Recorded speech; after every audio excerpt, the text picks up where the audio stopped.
They were really important part of the social life in the Black Country in the 19th century, and again in the 20th century. I'll touch on that. So I suppose my first key point really is that immigration, as we all know, it's nothing new in the Black Country. We have benefited from successive rounds of people moving to this area in order to fuel the industry, to innovate, to provide the hard labour. And the Irish are one of those groups. So I want to talk to you about what Ireland was like and why people were coming to the Black Country in particular. Some of the examples of places where Irish people lived and the conditions that they experienced in the Black Country, and some of their legacy. We'll touch on something that the museum has done right at the end. I wanted to start off with a quote. Yeah, I'm not sure how well known it is, but it's very much in that classic vein of Black Country quotes from mid-Victorian writers about how awful the Black Country is. But take it in mind, this is by a journalist called A.M. Sullivan. He was a writer for a newspaper based in Dublin called The Nation. Ireland was not an industrial country. It was a largely agricultural country with a small elite in Dublin where he was based. So coming to somewhere like this would have been quite the experience for him. So he came through on the train from Holyhead. On went the train through, as it seemed to me, mounds of fire and sheets of flame and a forest of stacks belching out smoke. This was not all. There was no green surface to see. The country appeared as if after some awful convulsion. Its face was torn and worried. Calcined rubbish covered it all over in heaps and hills, some of these hills burning and smouldering and smoking like lava. It was only now I understood in its full force and meaning the term Black Country, which is applied to this region. I was in 1856, and it was really one of those beautiful quotes about the Black Country from that sort of time period, but really sums up what someone coming into this area might have found for the first time, an area sort of not like anywhere else whatsoever.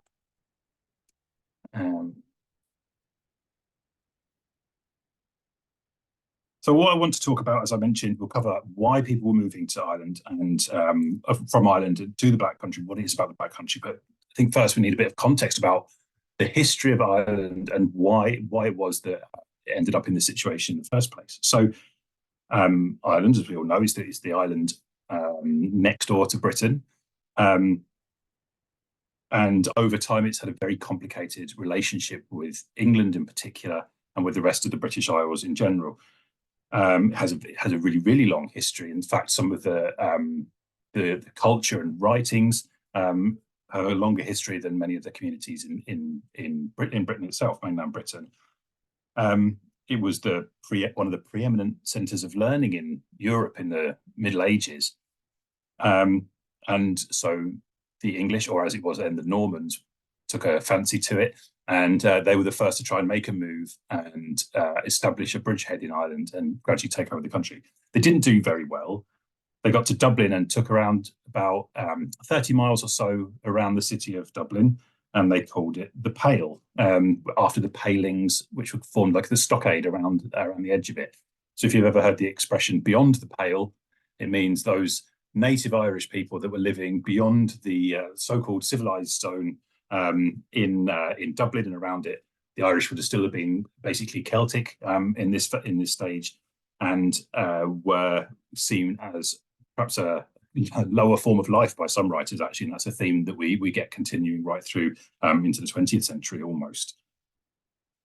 There were successive moves to try and establish an English community in Ireland and to gradually take it over. There were plantations. You'll be very familiar with the ones in Ulster, I'm sure, from Cromwell and after that sort of time period, or slightly before rather. But there were plantations in the Midlands, counties Laois and County Offaly, in the mid-16th century that were attempts to plant English culture into the islands and start to take it over from that. This didn't go down particularly well with the Irish, and there were various rebellions against English rule, which were put down savagely on several occasions, probably most notably with Oliver Cromwell in the 1640s, really savage, in fact. And then after the Restoration, the job was finished off really by King William of Orange, when he came over from from the Netherlands. Part of his job was to pacify the Irish as he saw it. And this is a sketch of the Battle of the Boyne, which is kind of this famous iconic moment in the history of the overtaking of Ireland, because after this, basically the noble lords were defeated in Ireland, and Protestant aristocrats were installed in place. And the 18th century was what was known as the Protestant ascendancy. Basically, very rich absentee landlords were in charge and extracted a lot of wealth and didn't put much back in.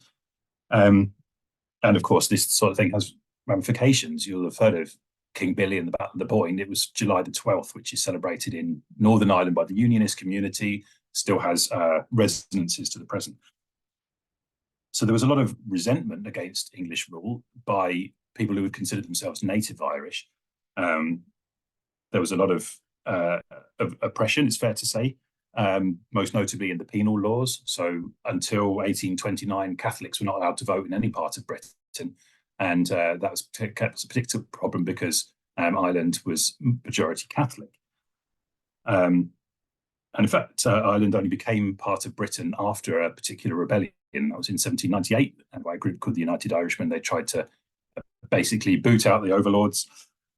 Unsuccessfully, they were put down very savagely again. And Westminster said, okay, that's enough. You are going to become part of Great Britain. We have enough dominance over you now for you to become part of the United Kingdom of Great Britain and Ireland. And that was in 1801. They dismantled their own parliament and gave way to Westminster and allowed themselves to be ruled by Britain. So that kind of brings us up to the starting point of the process I want to talk about, which is people moving over from Ireland to Britain. So there's been this long history of people moving from Britain to Ireland to plant it almost like a colony, sometimes referred to as Britain's first colony. And that's a debatable thing, but it's fair to say that a lot of things that were put into practice in other parts of Britain's empire were trialed out first in Ireland. So these plantations that we've talked about and things like the police force that was installed in Ireland, those have big ramifications around the world in Britain's empire and back here in Britain as well. People have been moving from Ireland to Britain in smaller numbers, but then it gradually increased and increased throughout the 18th century. And the reason for that was because as the century went on, Ireland got poorer and poorer. The land system in which you have an absentee landlord and tenant farmers was not a good one. It was not an efficient way to use the land, as we'll have a look at, we'll see in a minute. And people wanted to get away from it to avoid the land becoming congested and overpopulated, and basically people being hungry. The most famous migration is probably out of Ireland to America. From the 1700s, 1600s, people began to move to the New World.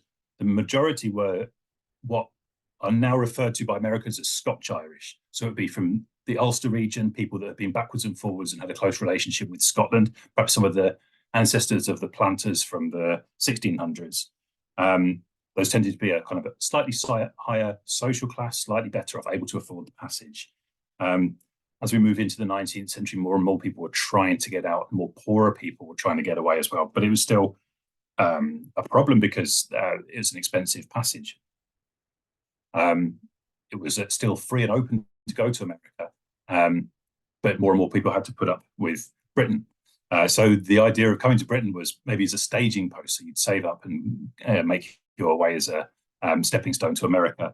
But for a lot of people, Britain was as best as they could hope for, and it was better than living in a very poor area in Ireland. But not necessarily everything they'd hoped for. So this is a sketch from Punch in 1852. Punch, I should say, at this point has a terrible reputation amongst historians of Ireland in presenting Irish people in a certain way, and particularly in this time period. So you can see in the middle here, the chap with the hat. You look at the features as they're presented in cartoons about the Irish people. There's been a lot of work on how they are presented as almost ape-like, actually, not quite human. And that's absolutely deliberate. And that's a way of stigmatizing and stereotyping Irish people as not quite as good.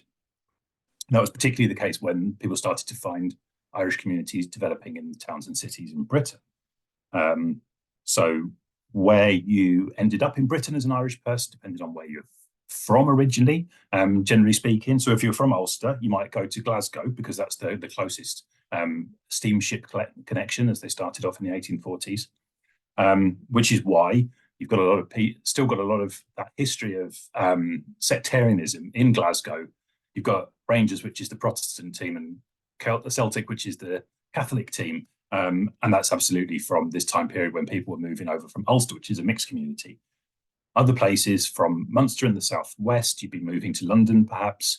And if you were from the province of Connacht, which is a place like counties Mayo, Galway, and so on, you'd be, if you were lucky, you'd get a boat, but probably schlepping across to Dublin and catching a boat across to Liverpool, the closest port. And you would then disperse either to Liverpool or to Manchester or to the cotton towns around looking for work, or you'd do the trek down to the Midlands, down to Birmingham and the Black Country. They weren't very popular. As you can get a sense from this cartoon, they seemed to be a bit dirty and scruffy and problematic in all sorts of ways. Lots of people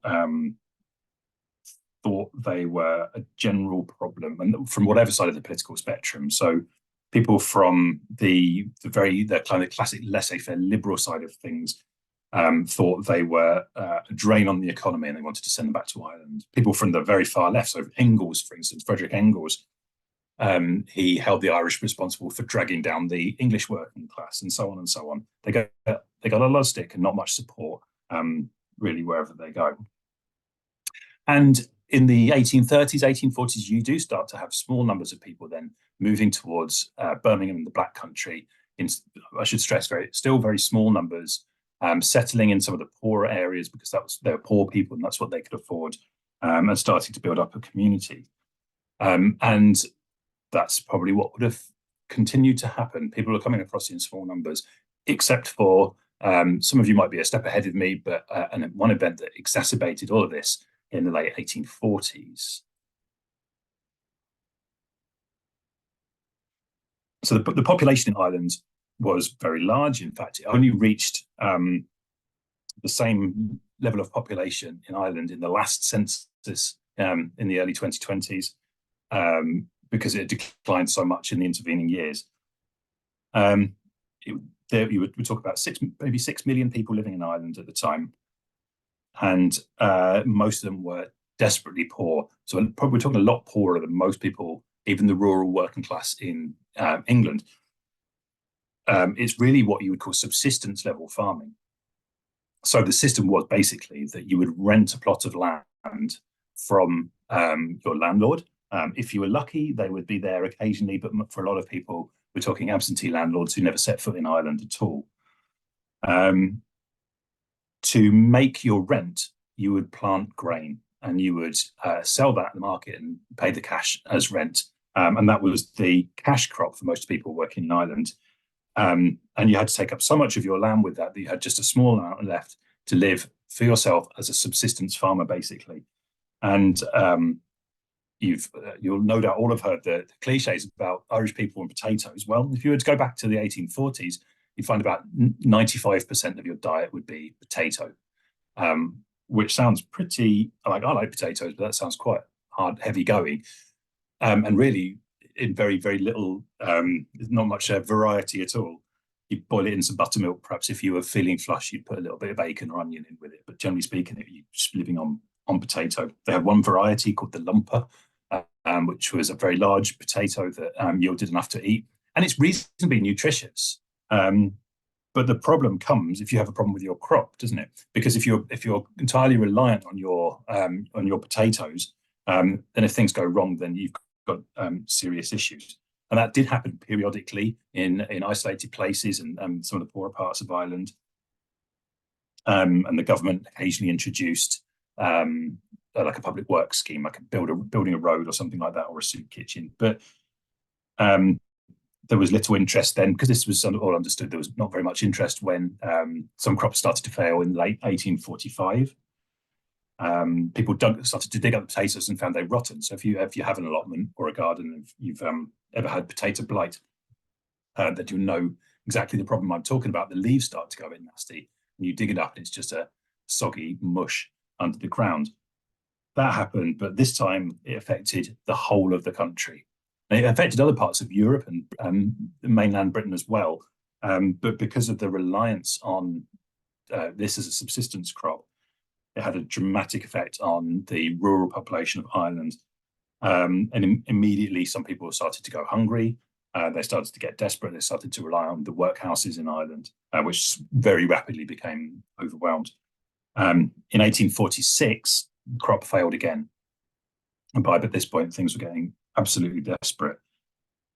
The crop did not fail in 1847, but because things had been so dire the years before, people had to eat every single bit of potato they could find. There was nothing for seed, and therefore they couldn't grow anymore. Crops failed again in 1848 and 49. So in essence, this became the greatest humanitarian disaster in Europe in the 19th century. It's estimated that around 1 million died and around 1.5 million people emigrated to get away from it. That wasn't all from starvation, although there was plenty of that. General destitution results in exposure. A lot of landlords said, well, you can't pay our rent anymore. You're out on your ear. That means people were living on the streets or in the hedges and dying of exposure in that way. And with such illness comes epidemics of things like typhus, which became known as Irish fever at this time because of that. 1847 became known as Black 47. It's kind of the worst year of the famine. Absolutely dire situations. And generally speaking, most people in Britain were a little bit sorry about it, but didn't really have to affect their day-to-day life. Grain was still being exported. Ireland was the breadbasket of England, really, providing everything for people's needs. So the government as well were a bit on the blasé side about it. Robert Peel, while he was still in power, thought the only way to do it would be to not get into an extended discourse about the Corn Laws here because it's exceedingly dull. But basically, Robert Peel ended up repealing the Corn Law and able to enable the market to operate more freely. That was the intention. But in doing so, he lost his own popularity, split his party, and the Whigs took over under Lord John Russell. When they came in, they cancelled all things like public works, soup kitchens, government aid. They were absolutely doctrinaire, liberal economists. They believed in laissez-faire, which just means leave it alone and let the market take its course, which is kind of doctrine that governments have been using in recent years as well. And it meant that they cancelled everything and said the workhouse system should suffice. The landlords in Ireland should look after their people. Of course, it didn't happen, and it really, really made things a lot worse. There's a famous quote from a Irish nationalist perspective afterwards, it should be said, but that the Almighty sent the famine. The Almighty sent the blight, but the English sent the famine. And that was quite a fairly widely held belief at the time that a failure of the crops was one of those things, but it didn't have to be so bad, and it was the mismanagement of the English. And I think historians would largely agree with that. The only disagreement would be to what scale there was intentional neglect. But I think almost all historians would agree that there was dramatic neglect and failure to look after a population which was almost a third of the population of the United Kingdom at the time. So this prompted an unprecedented wave of people moving out of Ireland, across in the steamships to Liverpool where they could, and moving on to different places. And about 1.5 million people emigrated, lots of them to America and to Canada and perhaps some further away, but a lot of people coming to Britain as well. We're talking hundreds of thousands per year. And a lot of them made their way down towards the Midlands, towards Birmingham and the Black Country.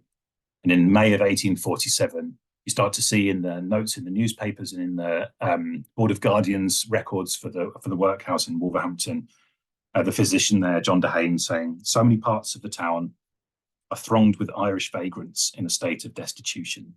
They refer to them as beggars in other places, but basically they started to appear, and that's the first time people started to take note of it. Just before I go any further, I did want to point out that the Irish were generally speaking not held to be a high standard of people. So this was the height of race science, as you might call it.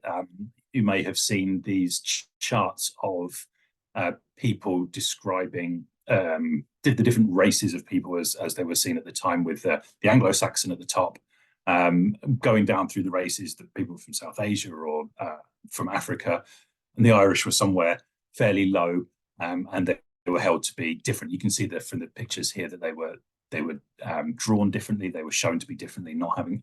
This is the age of the phrenologist and the calipers around the head and things like that. It's all absolute bunk, of course. Nevertheless, it's worth pointing out that this was kind of the cultural setting for the arrival of the Irish in Britain. They were held to be either kind of drunken and stupid, or as a dangerous problem, or as lazy and feckless. And none of those things were what people wanted in their town. Of course, none of that was true. They were just human beings like everybody else. But similar to the 1960s or the present day, the way that the media frames people of different ethnicities or nationalities and people and the ways that they move here to Britain very much has an impact on the overall way that people think about race and difference in society. So where did the Irish move to? Well, we briefly touched on it, and you can see here from the census. It's not very clear showing it like that, but I very strongly encourage you to come and have a look at populationspast.org, which is set up by the University of Cambridge Population History Department, which is a fantastic place. And it will show you all sorts of statistics, but it includes the census details from where Irish people were born. And you can go into a fairly low level. So this is sort of census district level. So you can see from here that around Liverpool and Manchester, there's a very, very high preponderance. In Liverpool, maybe 22% of the population was born in Ireland in 1851. That was the number of people moving in. And then you'd have the same if Scotland was on a map as well, up in Glasgow. These are the big areas of settlement. Then you have people starting to move from there to places where there will work. So you notice there's clusters up around the northeast in the coalfield, in the mining areas on the Cumbria coast in South Wales, so on, London too. Basically, you need to get to somewhere where you can find somewhere to live, but also somewhere where you can find somewhere to work. And that's absolutely why the Black Country became a destination for people from Ireland. Not on the same scale as Liverpool or Manchester, there's no question there, but nevertheless, people moved to the Black Country in hundreds and thousands from Ireland during this late 40s and early 50s in particular. So why the Black Country? Well, the late 1840s, 1850s were a really successful time for the Black Country. I always use the example of the Great Exhibition in 1851 as kind of this pinnacle of what the Black Country was able to do. Basically, it was building Britain and the wealth of the British economy. You'll know that all the glass was made in Chances in Smethwick for the Crystal Palace, but also all the ironwork was made in Smethwick and Dudley for the Crystal Palace as well. The whole thing was put together there. We were still one of the most productive coal mining areas, still one of the most productive ironworking areas in the whole of the country, and therefore the whole of the world, because Britain was still the foremost industrial power at this time. So lots of work. The difference in the Black Country economy is that we still have this tradition of little masters. Have you come across this, where small workshop-based economy, really? And that means that there's a certain amount of skill needed to work up into those works. You do an apprenticeship, you develop and you train. Whereas people coming from rural Ireland had no industrial skill at all. They're very strong, but they went into unskilled work. Lots of that in places like docks in Liverpool and London, or the cotton mills in Lancashire. Less of it in the Black Country, which explains some of the numbers here. But you go to collieries or to large ironworks with a lot of unskilled work going on there, and that's where you find the Irish in the Black Country. They would have been following some of those earlier people that came along. So we can start to trace a few of the connections between parishes and homelands in Ireland and people moving over on the recommendation of family and friends or priests that know that area.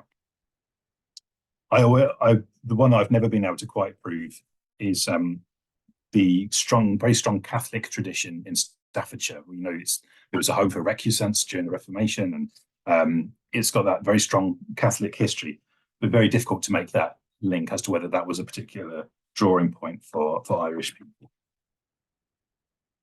So by 1851, the census just after the famine, you do have a lot of Irish people living in Black Country. In fact, in eastern Wolverhampton up here, so that's Wolverhampton was split into two census districts, the slightly wealthier west and the slightly more industrial and poorer east, which includes sort of the edge of the coalfield and out towards Heathtown and places like that.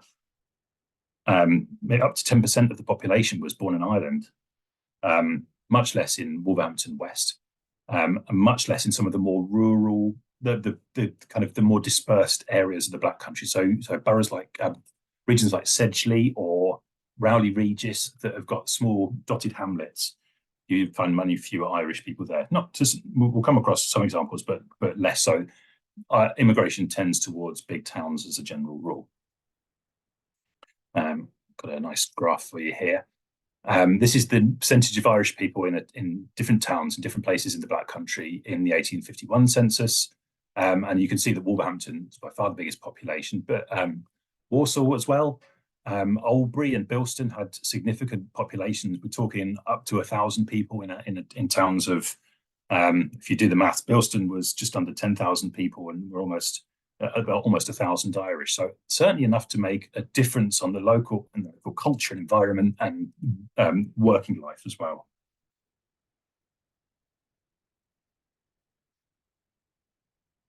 So I want to talk about some of the examples of places that we know that Irish people lived at the moment. This is where I have to rein myself in because I could talk about Wolverhampton for another hour. I promise I won't do that. But it's the one I know most about because I studied a very small area in Wolverhampton in great detail. So we know a lot that we can extrapolate from this. So where were people coming from in Wolverhampton? Well, we know they're coming from Mayo, Galway, Roscommon. So the poorer western parts of the province of Connacht. We know that they worked in coal pits, foundries, and as bricklayers, labourers. That was the list given by the local priest when he started in the 1860s. Looking at the census, you can also extrapolate that to other industries. They were one of the few groups to live in the town but work rurally, actually. So a lot of them were involved in agricultural labour still. We know that the vast majority of them were Catholic. That's sort of a given with if you're of Irish rural background at this time.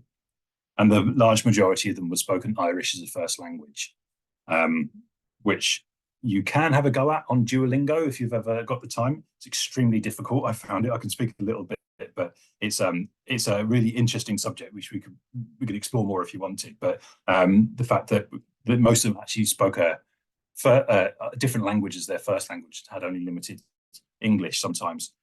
It's something we don't often think about because we sort of think about Ireland and England as interconnected places like that.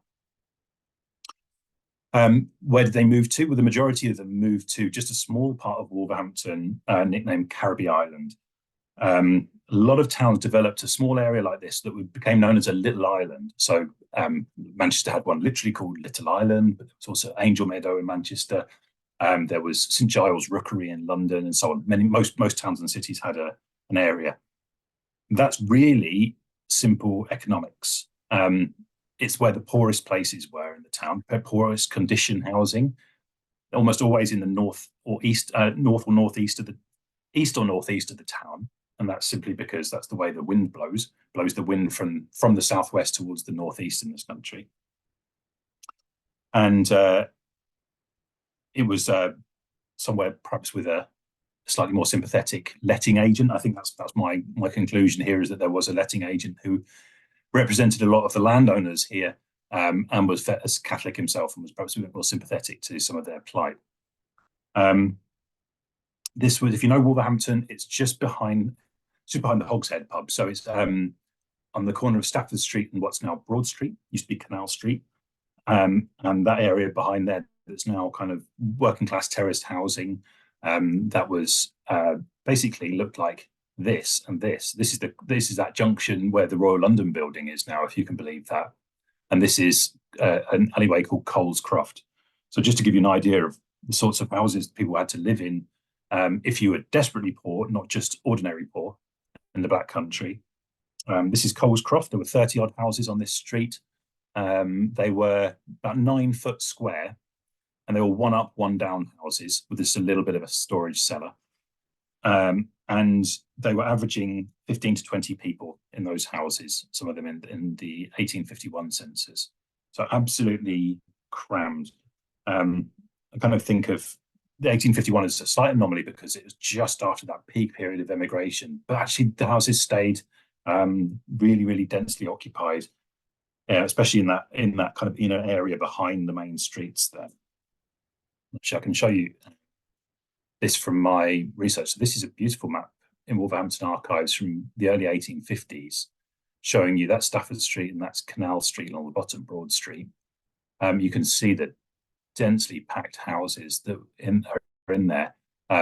There's hundreds and hundreds of very small houses tucked away in there in kind of maze-like conditions. Some of them back to back, some of them what we call blind backs, all very small and very poorly built, often with just a single skin of bricks. So not very warm, very drafty. And if you are unlucky enough to be built against one of the few privies, it means there's a lot of seepage in between the bricks and the privies.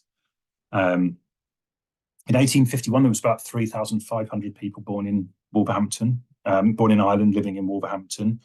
And as time went on, immigration started to slow down, but children were being born to those. So the actual Irish community, it was estimated maybe people who would have identified as Irish was up to about £10,000 by the 1870s. This was already Wolverhampton's poorest area. And it was also the dirtiest area, the least sanitary, the place where things like cholera were likely to hit the hardest, which is exactly what they did in the 30s and 40s. Of course, the culture of the time being as it was the occupants that caught cholera that often got blamed for it, for their dirty conditions, for their lifestyles, for their morals even sometimes. And the Irish got that in the neck even worse than the English working class. They were very much blamed as early as 1832 for that. The picture up here is actually from its demolition in the 1880s. It was a very early slum clearance scheme because it was deemed to be that unhealthy part of town. And that's why we have some early photos of it. So that's a quick summary of the kind of the Irish Quarter. This map here is from my PhD research and show if the green houses show where there's an Irish head of household and blue houses where there's an English head of household. And so overall, you can see that the area was kind of mixed. You know, there was plenty of English people and Irish people mingling. But if you were to go into the back here, into Coles Croft or into Carribee Island itself or Castle Yard here, you'd been very rare to find a house in 1871 where the head of household wasn't Irish. So it must have felt quite a different place. People found it quite a scary place. The police often said they didn't like to go in there alone, and so on and so on. It was all a bit projection, but nevertheless, it's we're talking places that feel quite different. Not bad or better or worse or anything like that, but they would have felt different, and then people feel threatened by that sometimes. Certainly a pattern that's repeated in other places. This is Walsall. This is Townend Bank, which is just looks absolutely nothing like this at all whatsoever. It's all just under big shops now. Walsall was probably the second largest Irish population in the Black Country, maybe 1,800 people in the 1851 census. And most of them lived around this area, just on the edge of the town centre. And they've had almost identical experiences, I would say. They met with the same sort of scorn from local police and local physicians. They were blamed for the same sorts of things, and they met the same sort of had the same sort of experiences in terms of work and things like that. There's a lovely poem, if you can find it online, by a local poet called George Evans, who's describing Townend Bank. He said, "Here English, Irish, Scotch and Frenchmen too, at fall of day crowd thick upon the view. Here cadgers, tinkers, pedlars may be seen in tattered garbs of most forbidding mien. Italians too, with images so white, give to the coterie a checkered sight. It does go on to talk about how everybody gets into a fight at the end of it.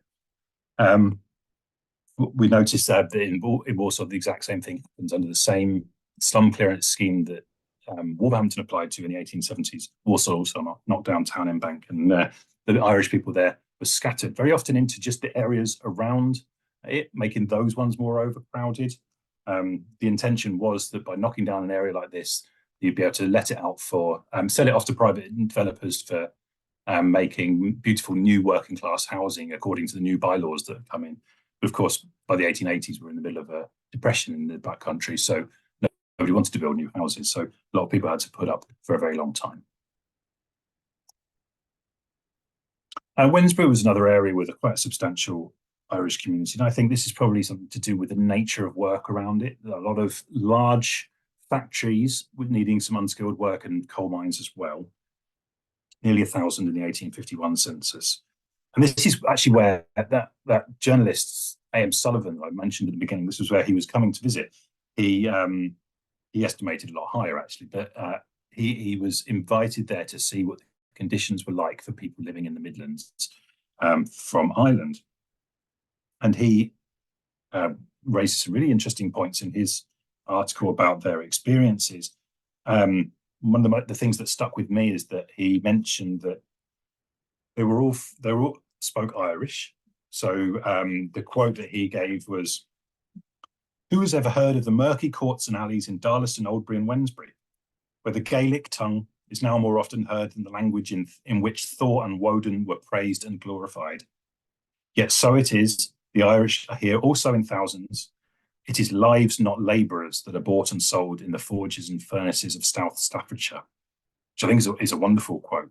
But it also gives you an insight into everyday life. If he was walking around the courts, sort of the back courts of some of these streets in Wolverhampton and meeting people, most of them spoke Irish as their first language and had to learn some English in order to get by.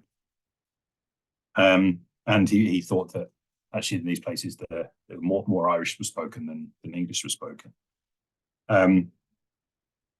Wednesbury was quite lucky in some ways. They had a very active priest at the Catholic Church, St Mary's here, and George Montgomery. So he was, like a lot of priests actually in this country, raised as a Protestant in Dublin, then converted to Catholicism. Was ordained in 1849 and sent off to Bilston first of all, and then to Wednesbury. And his claim to fame was that he was very enthusiastic at seeking to improve conditions for his parishioners. So he built the new church, or helped build it. He devised a scheme after reading an article in the Anglo-Brazilian Times, which was seeking settlers for Brazil. And he said, well, if I can get people out of Wednesbury for their moral condition, for their physical condition, they'd be better off in Brazil. So he wrote backwards and forwards with the people sorting out this scheme in Brazil. And eventually in February 1868, no less than 340 Irish people from Wednesbury set sail for the Colonia Principe Dom Pedro, which is now a town called Brusque. It's in Santa Catarina state in kind of inland Brazil. It named after the king, Dom Pedro of Brazil. It was settler country, so I mean, my grasp of Brazilian history before this was pretty slim, but in some ways it's similar to the USA in that people are moving there from all over Europe: Germans, French, Italians, English people, Polish people.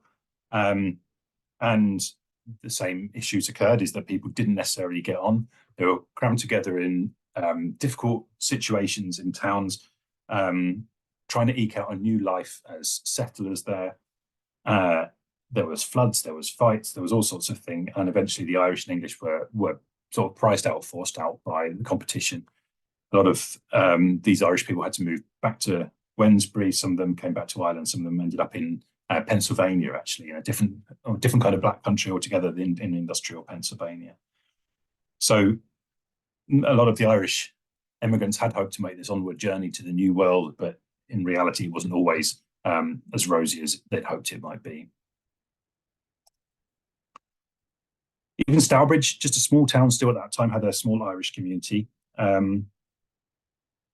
There's not much written about the Irish in Stourbridge, but if you start searching through old newspapers and things, you'll notice that the first thing they is always mentioned in connection with the Irish and Stourbridge is how they are liable to get into a fight. And this was absolutely classic reporting for across the Black Country and across Britain, really, when Irish people were moving in. In Stourbridge, they all blamed Anthony Kilcoyne, or Red-Headed Kilcoyne. He was known as a local troublemaker, known for violence. In court multiple times for aggravated assault against Sir John Murphy in 1855, for throwing a jug at him, for hitting him with a bludgeon, for a street battle in New Street in Stourbridge between Anthony and two of brothers called Welch. They basically had a big fight, and Anthony Kilcoyne's cousin was wounded and died. Which is why sometimes that's why you find out this sort of thing about some of the backstory. They all claimed that it was a family feud extending back to County Mayo. Red-Headed Kilcoyne said they'd been quarrelling since before they were even born. And I think that's one way of looking at it. But really, this was a kind of a trope that was ascribed to Irish communities wherever, that they like to fight. They like to drink too much and get into fights. People do that everywhere. That's still the case on the high streets in the Black Country on a Friday night.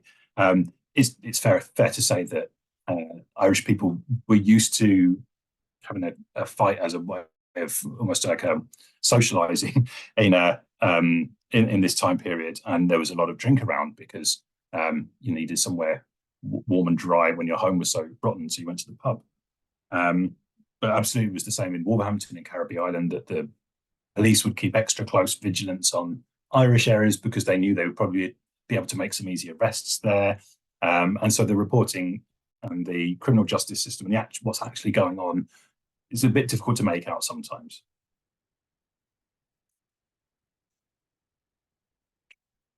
The one that surprised me was Netherton. So Netherton, just a small village, really, at this time, not a major town, which you'd expect to draw people. There was an Irish community in Dudley, in some of the back courts off Wolverhampton Street, and some of the areas around the dock as well.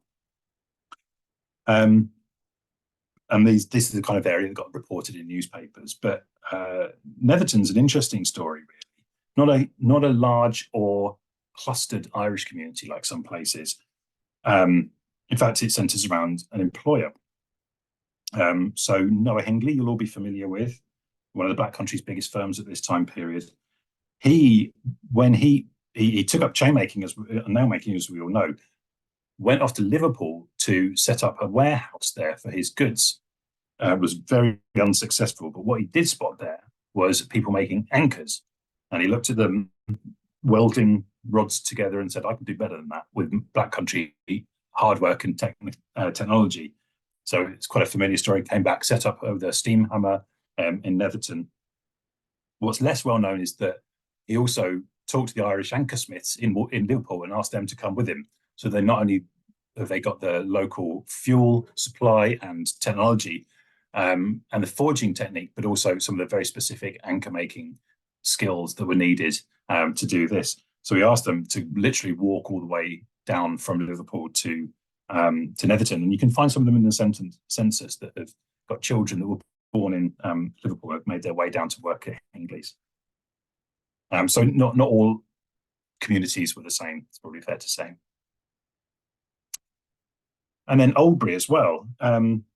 This kind of move our story on in time a little bit. A lot of the Irish immigration was 1840s and 50s, and they're slowly declining after that. By the 1870s, there were well-established Irish communities in almost every town in the Black Country. There were community groups. There were people gathered to sort of lobby for advocating for an independent Ireland. That was the main sort of community activity. Some of them would do it as advocating for home rule. Some of them would be the Fenians, which were those advertising a more revolutionary approach to it. There was Catholic setups, there was Catholic education, there was a lot of bonds for the community, which drew people together. And even after the large numbers of immigration started to decline, the sense of an Irish community lasted quite a long time. So I want to give you one example. So Roger Judge moved to Greets Green in West Brom in about 1860. And his brother John came over shortly afterwards with his two boys. And they all worked at Bromford Ironworks, which is kind of the Albion area between West Brom and Oldbury. John's son, John Jr., moved to Oldbury in 1871 and married a Mary Maguire, so someone from the Oldbury Irish community there. And they had a son, also John, which gets very confusing. So some of you might have guessed where I'm going with this. I'm going to refer to him by his nickname, Jack Judge. So he was born in Oldbury into an Irish family in 1872. They moved around quite a lot. You can spot them in censuses in different places. So he moved to Carribee Street, actually, which is just adjacent to Carribee Island in the 1880s when things were really desperate. They ended up back in Oldbury, where Jack hawked shellfish in the market, and his sister was a brickmaker. They did a sort of variety of jobs between them. They had a duet as well, a duo in the Variety Music Hall in Oldbury. Jack married another Oldbury Irish girl called Ginny Carroll. They opened a fish shop in Oldbury, and of course, he's probably most famous person to have come from Oldbury. Jack Judge sort of earned his place in posterity just before the First World War when he was challenged to write a song off the bat when he was in a music hall up in, I want to say, somewhere in Lancashire. And of course, he wrote "It's a Long, Long Way to Tipperary," and the rest is history. But I find this an interesting story because they're in and out of some real Black Country stories there. There's brickmaking in there, there's hawking, but there's also worked at Bromford Ironworks, which is such a historic place of industry in the Black Country. And the family worked there for a long time. So all of these different communities have their different ways of coming into being and sustaining themselves and looking after each other. And that sense of Irishness continued even after the community, the immigration, the sort of refreshment of the immigration died down. I love this card for Jack Judge's fish shop, whether you want fish or rabbits. You want a good bloater to have with your tea or a good pair of kippers, you go to JT. Obviously, starting his trade early. I just want to finish up with the longer story, the sort of the tail end of our story, really. So Irish immigration in other parts of the country remained high, not so much in the Black Country. That's for economic reasons. Really, the Black Country started to decline economically a little bit in the late 19th century. And in fact, routes to the USA were opening up more and more. So when there were other waves of emigration from Ireland later in the century, people were trying to go to America more if they could. The Irish people that stayed continued to bond in communities. And like I mentioned, there were groups that one of the sort of connecting threads for a lot of people was commitment to the idea of a free Ireland. No matter how they might try and get to that point, that a lot of people would have felt exactly the same way. I've got a picture here of James Francis Egan. He was the leader of the Home Rule Association in Wolverhampton. They met regularly, they lobbied the council, they lobbied local politicians to vote for Home Rule. So Home Rule was a kind of devolution agreement, which was campaigned for to give Ireland almost like a dominion status within the British Empire. And they tried and failed several times. Gladstone tried to put a bill through twice and lost his premiership on both accounts. Got finally put through in 1912, but the actual implementation of it was arrested by outbreak of World War One. Egan is an interesting character because he gave up on it halfway through and tried to live a quiet life running a pub in Willenhall. He was an iron merchant's clerk as well, working for one of the Parks brothers, which is quite a well-known Willenhall name. And he ended up being dragged back into it by an old friend from Limerick who lodged at his house when by this time he was living in Birmingham, and sort of dragged him back into it and accidentally got him arrested. So they spent years as political prisoners, and he became kind of a cause célèbre for Irish nationalists, and eventually became quite a thing touring around America and Ireland giving lectures.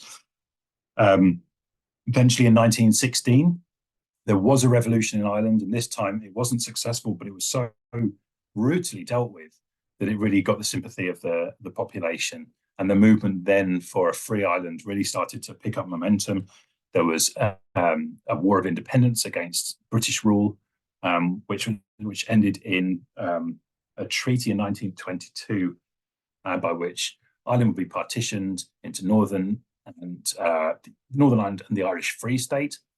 And that lasted not all that long, maybe 20 odd years before Ireland itself declared itself a republic under one of the leaders of the revolution in 1916, Eamon de Valera, who became such a huge figure for Ireland in the early 20th century and mid 20th century. In fact, he remained Taoiseach, which is Prime Minister and President, for years and years and years. And we find him again even by the 1950s, when people are writing to him about the condition of Irish people living in the Black Country in the 1950s and 1960s. By this time, people have continued to move over here for work, particularly women to work in the NHS, and particularly men to work in construction, factory work. There was such a lot of work they were doing. The Irish in the 1950s and 60s was still the largest immigrant group arriving in the UK, far more than people from Jamaica or from India or from any other part of the world, in fact, substantially more. And again, they still met, they still enjoyed the same sorts of community groups. They met in the same sorts of pubs. Some of the pubs would have been exactly the same. This is the Elephant and Castle, which some of you might be familiar with. They'd knocked down the pub, the old Elephant and Castle, since the 1840s and built a new one. This one again actually infamously got knocked down, and we've built a replica of this at the Black Country Museum. And at some point, we're figuring out ways to tell the story of the Irish community in the Black Country in the 1940s, 50s, and 60s, because we know that the majority of drinkers here, even in that time period, were from Ireland. So we wanted to find out ways of doing that. I think a lot of people have Irish heritage in their roots from the Black Country, and we'd love to know more about it. So that's my plug there. I'd love to know more about that sort of thing. If people from any background want to tell me about their Irish heritage, we're very glad. So that's the end of my talk. I've probably gone over time, but the Irish, I think, are the intertwined history of Ireland and Britain, and then particularly with the way that people moving from up between Ireland and the Black Country is a fascinating one that bears study and tells us a lot about attitudes towards immigration in general from this country, and about the importance of having people refresh the Black Country and bring new communities and cultures and exciting things into it to make it the exciting place that it still is today. So thank you very much. I'll stop there and I'll pass you back to Andrew. Thank you. Thank